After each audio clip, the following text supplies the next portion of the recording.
Today, we're diving into one of the darkest, most intense thrillers out there, Prisoners, 2013. This isn't just a kidnapping story. It's a psychological roller coaster that'll keep you guessing till the very last second. This movie falls into the mystery thriller genre with deep emotional tension, disturbing secrets, and moral dilemmas. The central theme? How far would you go to protect your family? Keller Dover, a devoted father whose daughter goes missing. He's emotional, desperate, and ready to do anything to find her.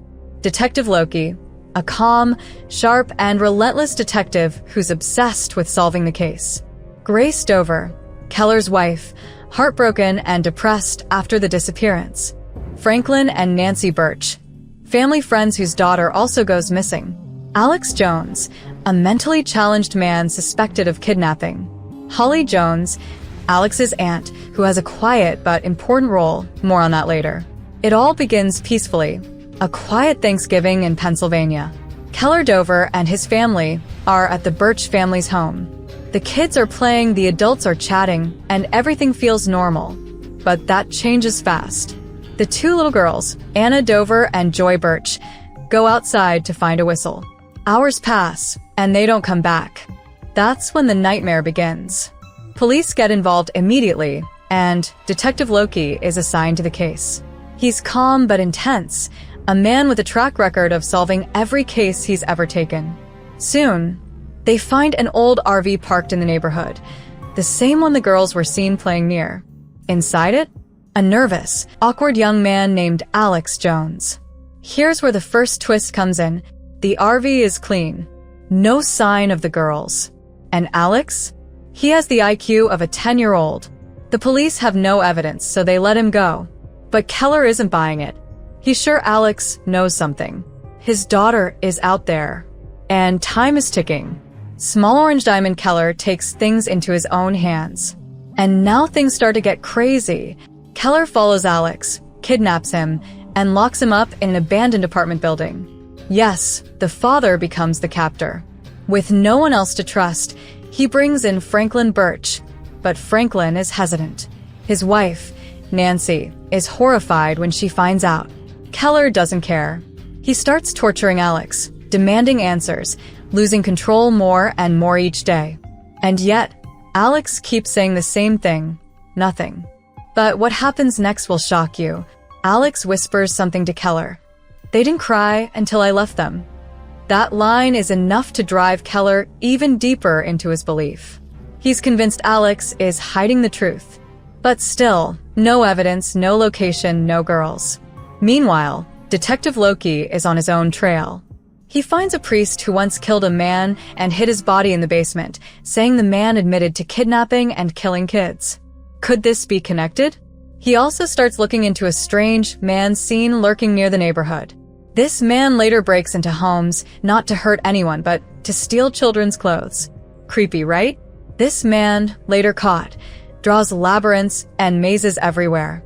On walls, on paper, in his home. Loki finds pictures of bloody children and even a crate filled with snakes and bloody clothes. But again, no trace of the missing girls. Let's rewind a bit. One thing keeps popping up.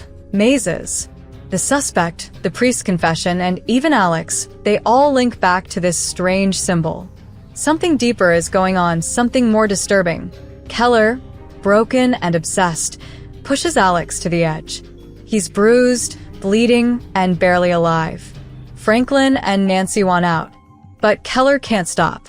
His daughter's life depends on it, or so he believes. Here's where the twist comes in. Joy Birch, the other missing girl, is suddenly found wandering through the streets. She's alive, barely conscious. She says one thing: "You were there too." Keller realizes she's talking to him. This means Joy saw Keller when she was held captive. That means Alex wasn't the kidnapper.